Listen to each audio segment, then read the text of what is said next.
Thank you for making your purchase at Nicholson Muir Meats. I am James Muir, self-proclaimed meat sommelier, and we're going to show you how to cook some of our meat items on a wood-fired grill.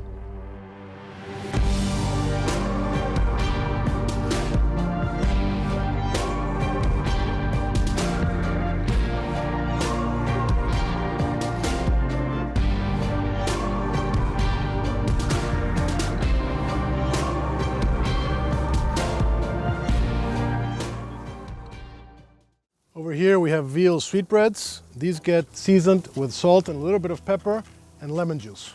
We grill them low and slow for about 45 minutes to an hour. You want them to be crispy on the outside and tender on the inside. So as you can see, we're cooking on hot coals, but there's no fire. The fire is all the way at the back. The way that you can know if your fire is just right, if your coals are just right, is if you can put your hand and count to 10 without having to pull it away, the fire is good. If you have to pull your hand out, it's too hot and you need to move some of the coals back into the fire.